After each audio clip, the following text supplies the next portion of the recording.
The alien vampire queen looked me in the eyes and said, "I know you human." The coffee synthesizer was broken again. Cale Morrison stared at the sputtering machine with a kind of weary resignation that only comes from 3 years aboard a cargo freighter where everything had a 50-50 chance of working on any given day. Brown liquid that bore only a passing resemblance to actual coffee dripped onto the galley floor in an irregular rhythm that somehow managed to be both annoying and hypnotic. "Arya, remind me why we haven't jettisoned this piece of junk into the nearest black hole," he muttered, wiping his hands on a rag that had seen better decades. The ship's artificial intelligence responded with her characteristic dry wit. "Because Cale, Captain Rivera believes that suffering builds character. Also, the replacement parts cost more than your annual salary." "Wonderful. Maybe I should start drinking engine coolant instead. At least that has a consistent flavor profile." Cale made his way through the cramped corridors of the Stellar Drift, a Hermes-class cargo hauler that had been considered outdated when his grandfather was still learning to walk. The ship groaned around him, metal expanding and contracting in the temperature fluctuations of deep space. After 3 years, he'd learned to distinguish between the normal creaks of an aging vessel and the sounds that meant something was about to explode. Today's symphony fell into the former category. Thankfully, the hyperspace conduits in Section 7 needed his attention again.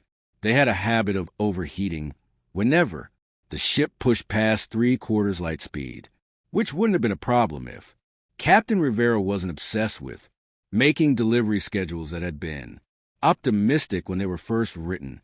"Cale to bridge," he said, tapping his comm unit as he crawled into the maintenance shaft. "I'm starting work on the conduits. Try not to jump to hyperspace while I'm elbow deep in them, unless you want to explain to my next Ofkin why I'm now existing in 17 dimensions simultaneously." Captain Rivera's voice crackled back, tinged with amusement. "Copy that, Morrison. We're holding steady at sublight for the next 4 hours. Try not to electrocute yourself. No promises. These conduits have it out for me." The maintenance shaft was barely wide enough for his shoulders, a fact that the ship's original designers had clearly not considered when they built the Stellar Drift. Cale often wondered if they'd assumed all future engineers would be child-sized contortionists with a mastery of folding space. He just started removing the access panel when Arya's voice echoed through the ship. Speakers. Captain Rhea to the bridge. "We're receiving a distress beacon." Cale paused his sonic wrench halfway to the first coupling. Distress beacons in the outer rim were about as common as honest politicians, which was to say they existed but usually came with complications attached. "Where's it coming from, Arya?" Rivera's voice carried from the bridge. "That's the interesting part, Captain. The signal is originating from an uncharted system, approximately 2 light years off our current trajectory. The beacon appears to be ancient. Define ancient. Carbon dating suggests the technology is at least 3,000 years old, possibly older. However, it's still transmitting on standard emergency frequencies." Cale extracted himself from the maintenance shaft and made his way to the bridge where he found Captain Rivera, staring at the navigation display with the expression of someone trying to decide between curiosity and self-preservation. Rivera was a practical woman in her 50s who'd been hauling cargo through the outer rim long enough to develop excellent instincts about which mysteries were worth investigating and which ones led to unpleasant encounters with things that had too many teeth.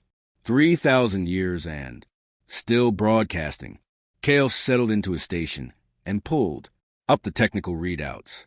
Either they built their distress beacons to last, or something's been maintaining it all this Time. Those are both unsettling. Possibilities. Rivera admitted, but salvage law is salvage law. If there's a derelict ship out there, we have first claim as long as we respond to the distress call. And if it's not derelict, then we offer assistance, collect a nice fee from whoever's insurance company, covers their rescue, and everyone goes home happy. I love your optimism. Captain, it's adorable. Rivera shot him. A look that could have cut through the ship's hull plating. Set course for the beacon. Arya, best possible speed. Without melting Morrison's precious. Conduits. Acknowledged. Captain estimated arrival.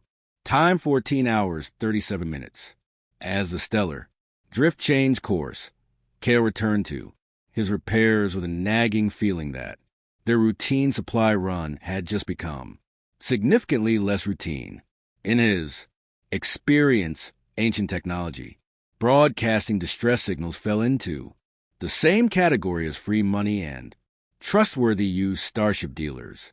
Things that sounded too good to be true, and usually were, but Rivera was right about salvage law, if they could claim even a small piece of 3,000-year-old technology, it would be worth more than 6 months of cargo runs, assuming of course that whatever was out there didn't object to being salvaged. Arya, run a full diagnostic on our defensive systems, he called out as he worked, and maybe dust off the emergency protocols. While you're at it, paranoia, Kale, experience. There's a difference, though I'll admit the symptoms are remarkably similar. The hyperspace. Conduits hum contentedly under his ministrations, their quantum fluctuations settling into normal parameters. Whatever was waiting for them in that uncharted system, at least, they'd arrive with functioning engines. He just hoped they'd need them for the return trip. The structure that hung in space before them defied every principle of engineering Kale had learned in his 12 years of technical training. It wasn't quite a space station, wasn't quite a ship, and definitely wasn't anything he'd seen in any textbook. Organic curves flowed seamlessly into geometric angles while bioluminescent veins pulsed what appeared to be living metal. The whole thing breathed, expanding and contracting in a rhythm that made his stomach queasy. Well, he said, staring at the main view screen, that's either the most beautiful thing I've ever seen or the most terrifying. Possibly both. Captain Rivera leaned forward in her chair, her knuckles white against the armrests. Arya, tell me, you're getting some kind of reading on that thing. I'm detecting massive power. Signatures throughout the structure. Captain, the energy output is approximately 40 times greater than our entire ship's capacity. However, the readings are unusual. Unusual how the energy patterns don't match any known technology in our databases. They appear to be some form of bioneural network, possibly organic in nature. Also, I'm detecting life signs. Kale felt his eyebrows migrate toward his hairline. Life signs? How many? Approximately 50,000 distributed throughout the structure. However, there's an anomaly in the readings that I cannot explain. Let me guess, Rivera said with the tone of someone who did quite enough anomalies for one day. They're all dead.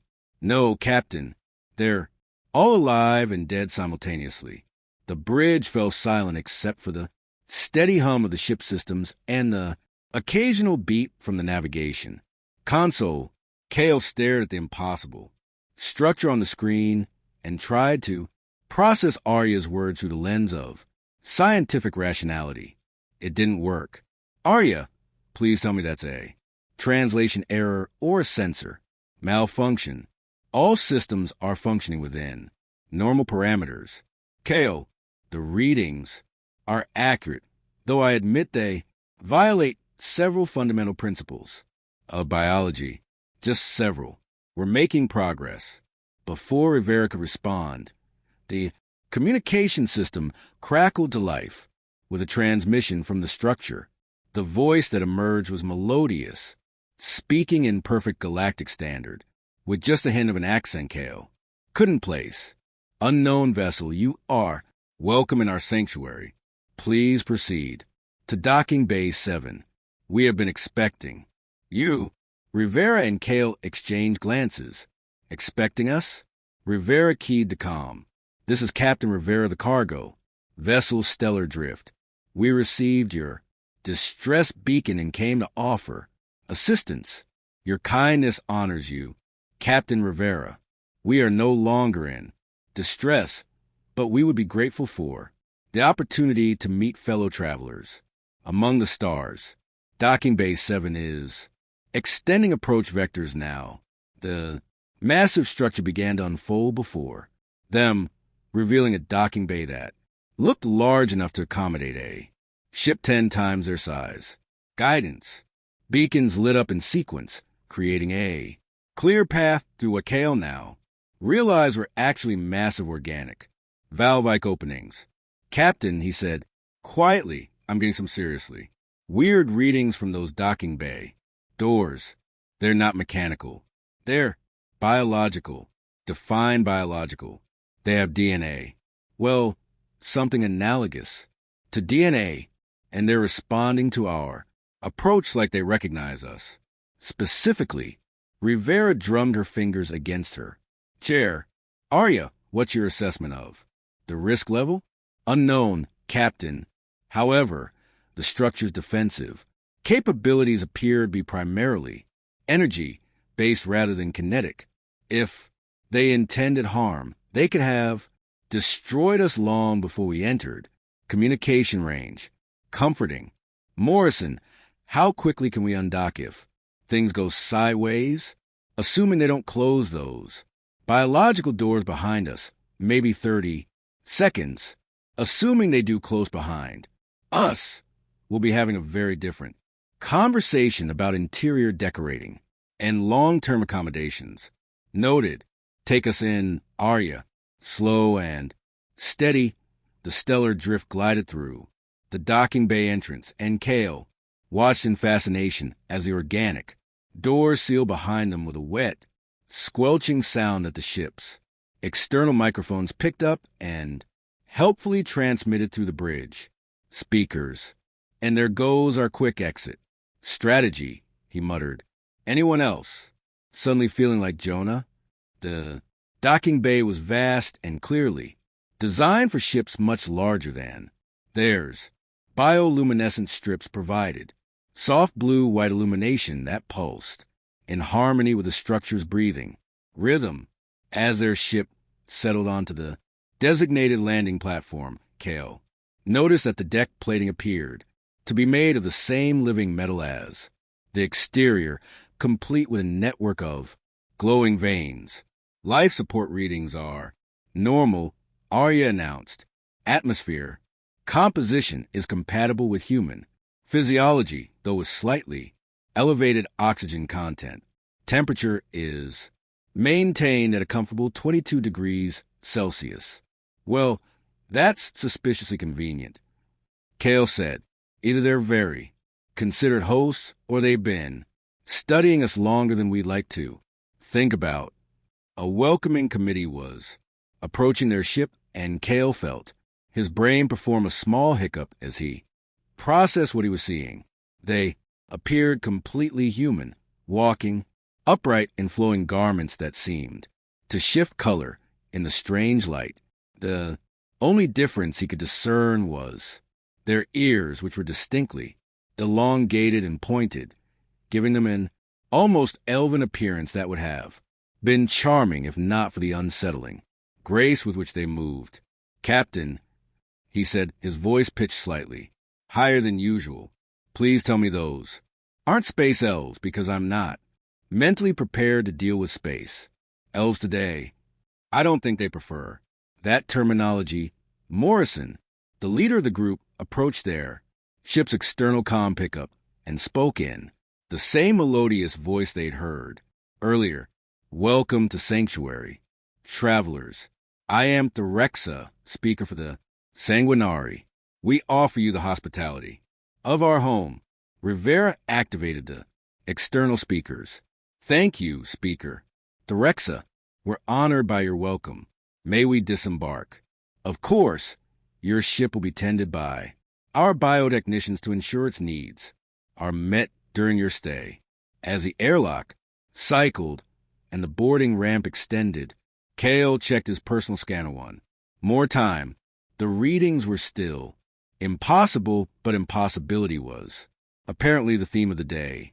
He adjusted his toolkit and followed Captain Rivera down the ramp, trying to project confidence while internally cataloging everything that could go catastrophically wrong in the next 5 minutes. The list was getting uncomfortably long. 3 days aboard. Sanctuary had taught Kale that the Sanguinari possessed technology that made his engineering degree feel about as useful as a chocolate teapot. Their bioneural networks responded to thought patterns in ways that defied conventional programming, creating interfaces that seemed to read his intentions before he'd fully formed them. When he tried to complement their quantum storage matrices, the device had actually blushed, its surface shifting through pleased shades of amber and gold. Arya, please tell me you're documenting all of this, he said, running his scanner over what appeared to be a living computer terminal that had just solved a hyperspace calculation in its head, because nobody's going to believe the reports otherwise. I am recording everything, Kale, though I suspect our colleagues back home will assume we've been exposed to hallucinogenic gases. At this point, I'm not entirely convinced we haven't been. The Exa had been an attentive host, personally guiding them through sectors of Sanctuary that showcase Sanguinari achievements in biotechnology, energy, manipulation, and what they called life force resonance. The latter involved devices that seemed to draw power from the presence of living beings, creating self-sustaining systems that required no external fuel source. When Kale had asked how they prevented energy drain from harming the donors, the Rexa had smiled in a way that didn't quite reach her eyes and changed the subject. Your people have such fascinating approaches to engineering, she said, now appearing beside him with that unsettling silence that had become familiar over the past few days. Tell me, Kale Morrison, have you always been drawn to understanding how things work since I was old enough to take apart my parents' household appliances? He replied, not looking up from the bioneural interface he was studying. Though I have to admit, your technology is making me feel like I learned engineering from cave paintings. Perhaps you simply learned different approaches to the same fundamental principles. Something in her tone made him glance up.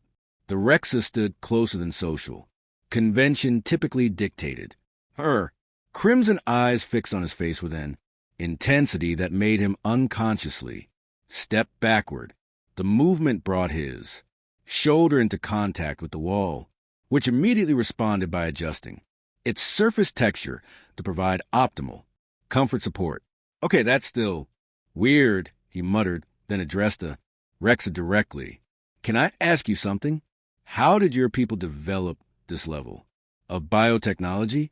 The integration between organic and mechanical systems is beyond anything we've theorized, let alone built.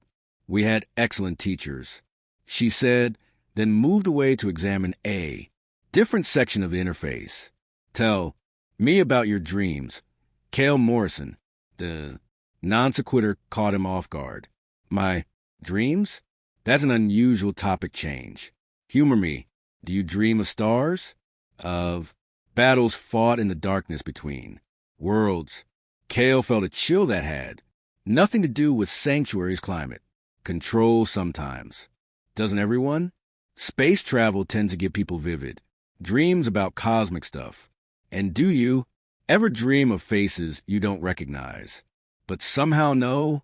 The Exa, why are you asking me this? Before she could answer, Arya's voice echoed through his personal. Calm. Kale, you need to see this. I found something in the archive day tab. Banks that you'll find interesting. Excuse me, he said to Therexa, grateful for the interruption. Arya needs my attention. He made his way to the guest quarters where they'd set up a temporary workstation, leaving Therexa standing beside the bioneural interface. As he walked, he couldn't shake the feeling that she was watching his departure with more than casual interest. What did you find, Arya? He asked once he reached the privacy of their quarters. I've been analyzing the historical databases the Sanguinari have provided access to. There are references to Earth dating back approximately 3,000 years. Kale sat down heavily in the nearest chair, which immediately began adjusting itself to his preferred configuration. 3,000 years. That predates first contact by millennia. Are you sure the translation protocols aren't corrupting the data? I've run multiple verification algorithms. The references are accurate. According to these records, a Sanguinari expedition encountered Earth during what you would call the early Bronze Age. They apparently made contact with several human settlements. That's impossible. There's no archaeological evidence of ancient alien contact, perhaps not evidence you would recognize as such. However, there are some interesting correlations with Earth. Mythologies regarding beings with elongated ears, supernatural abilities, and unusually long lifespans. Kale rubbed his temples, feeling a headache building. Please don't tell me we've stumbled onto the inspiration for every fantasy novel ever written. The correlation is statistically significant, though I admit the implications are unusual. Everything about this place is unusual. Arya, the question is whether it's unusual in a good way or unusual in a way that ends with us being dissected by curious xenobiologists. There's something else, Kale. I found a sealed data archive that requires specialized access codes to open. The preview metadata suggests it contains personal records, possibly including visual documentation. Can you crack it? Not without triggering security protocols that would likely alert our hosts. However, I noticed something interesting about the access requirements. They're biometrically coded to Sanguinari biology. No, to human biology, specifically to human DNA patterns that match certain baseline configurations. Kale stared at the wall display where Arya was presenting her findings. You're telling me they have a locked database that only humans can open? A very specific subset of humans? Yes, the parameters are quite narrow. How? Narrow? I would need to run a comparison against your personal biometric data to determine compatibility. Kale considered the implications. On one hand, accessing secure files without permission violated both ethics, protocols, and common sense. On the other hand, the alternative was continuing to stumble around Sanctuary with no real understanding of their host's intentions or capabilities. Run the comparison, he said finally, but quietly, and be ready to purge all evidence if this goes sideways. Acknowledge beginning biometric analysis now. As Arya worked, Kale found himself thinking about the Rex's odd questions, dreams of stars and battles, faces he didn't recognize, but somehow knew. It sounded like the kind of cryptic nonsense that fortune tellers used to separate gullible people from their money, but coming from someone whose civilization casually manipulated quantum mechanics with biological computers. It felt considerably more ominous. Analysis complete, Arya announced. The results are unexpected. Define unexpected. You're a perfect biometric match for the access requirements, Kale. In fact, the parameters appear to have been specifically calibrated to your genetic profile. The headache was getting worse. That's not possible. My family's genealogy only goes back about 4 generations, and none of them ever left Earth before the colonial expansion. Nevertheless, the match is exact. The database will accept your biometric signature. Kale stared at the display, trying to process implications that his rational mind insisted were impossible. Finally, he sighed and placed his hand on the scanner. Well, Arya, let's see. What secrets the Sanguinari have been keeping about perfectly ordinary cargo? Ship engineers. The scanner hummed softly, and somewhere in sanctuaries, vast database, ancient lock began to turn. The holographic recording materialized in front of Kale with crystalline clarity, and he found himself staring at his own face. Not similar features or family resemblance, but his exact face, complete with a small scar above his left eyebrow from a childhood accident involving his neighbor's hoverbike and questionable decision-making skills. Arya, please tell me this is some kind of temporal paradox or cloning situation, because the alternative explanations are making my brain hurt. I'm analyzing the metadata now. Kale, the recording is approximately 3,000 years old. The other, Kale and the hologram, turned towards someone off-screen, and when he spoke, even his voice was identical. The convergence calculations are complete. The Orcs, the quantum resonance pattern, should remain stable for at least 3 millennia, possibly longer, if the bioneural networks maintain their current efficiency rates. The Exa stepped into the holographic frame, looking exactly as she did now, except for the obvious passage of centuries reflected in her eyes. And you're certain this will work? The risk to both our peoples is considerable. The mathematics are sound. Hologram, Kale replied, placing a hand on her shoulder in a gesture that spoke of deep familiarity. When the time comes, when the galaxy is ready for our return, the resonance will guide us back together. Until then, your people sleep among the stars and mine continue their development on Earth. I hate that we're gambling with thousands of years of separation. It's not gambling if you know the outcome. Hologram, Kale said with a smile that Kale recognized as his own. Trust the science, the Orcs. Trust me. The recording ended, leaving real Kale staring at empty air while his worldview performed a spectacular implosion. He sat down heavily, ignoring the chairs, attempts to optimize his comfort. Settings. Arya, I need you to run a full genealogical analysis using galactic databases. Cross-reference everything we know about Earth's colonial expansion and early space exploration programs already in progress. Kale, however, I should point out that the quantum resonance patterns referenced in the recording match the unusual readings we detected when we first encountered Sanctuary, meaning your presence here wasn't coincidental. The bioneural networks have been tracking descendants of the original convergence participants for 3,000 years, waiting for the right genetic and quantum signatures to align. Footsteps echoed in the corridor outside their quarters, and Kale recognized the Rex's distinctive gait. She entered without announcement, as had become her habit, but this time her usual composed expression showed cracks of uncertainty. You've accessed the archive, she said, settling into a chair that materialized from the floor at her approach. I wondered when your curiosity would overcome your caution. So you've been expecting me, specifically me, not just random humans who happen to answer a distress call for longer than you can imagine, she replied, her voice carrying the weight of centuries.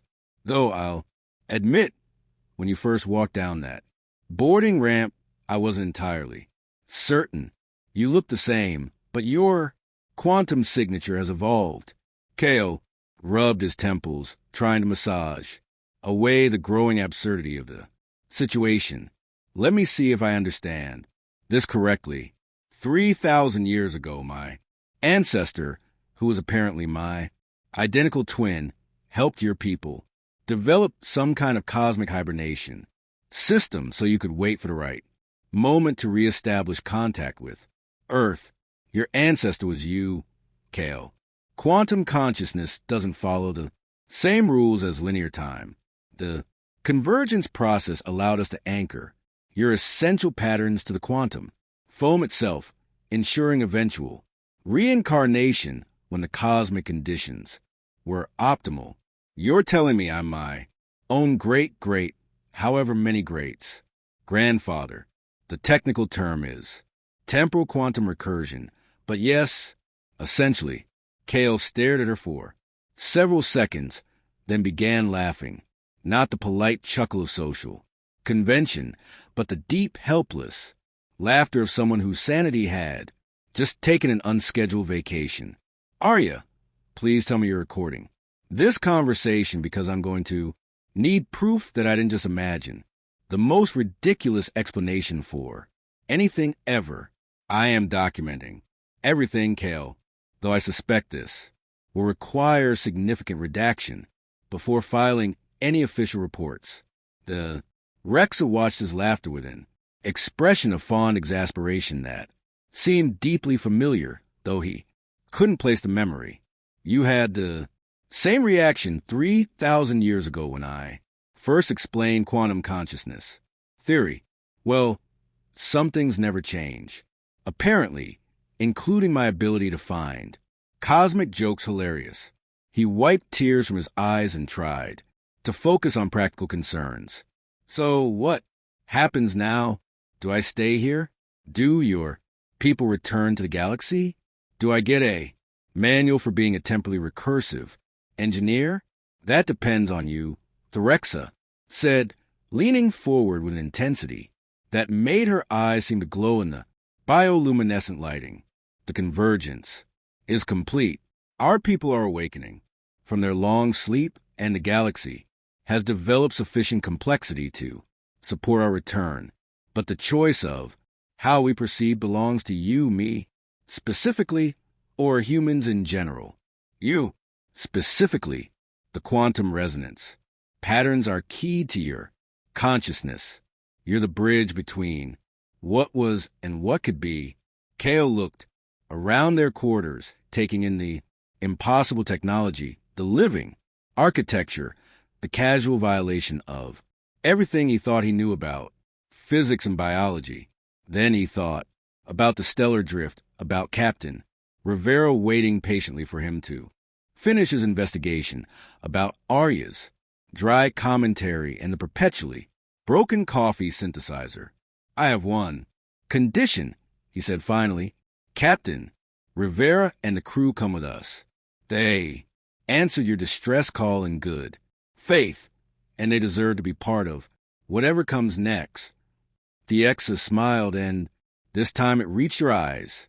I was hoping you'd say that. Some things about you have changed over the millennia, but your loyalty to your chosen family remains constant. Family? Kale repeated, testing the word against everything he'd learned. I suppose that's what this is, isn't it? One very large, very complicated, temporally impossible family. The best kind, Theerexa agreed, rising from her chair. Shall we go? Inform Captain Rivera that her cargo run just became significantly more interesting. Oh, she's going to love this, Kale said. Follow her toward the door. Nothing Rivera enjoys more than discovering her engineer is actually a 3,000-year-old quantum consciousness with cosmic responsibilities. As they walked through sanctuaries, corridors toward the docking bay, Kale felt the weight of impossible knowledge settling into familiar patterns. He was still himself, still an engineer who fixed broken things and made questionable jokes under pressure. But now he understood that some repairs required tools measured in millennia, and some broken things were worth waiting 3,000 years to fix properly. Behind him, Arya's voice followed, through his comm unit. Kale, I've completed the genealogical analysis. You'll find the results fascinating. More fascinating than discovering I'm my own ancestor. Considerably, it appears, this isn't the first time the universe has required your particular brand of temporally recursive problem solving. Kale grinned and took the Rex's hand as they approached the stellar drift. Some jobs, he reflected, definitely didn't pay enough, but the benefits package was apparently quite extraordinary. The end.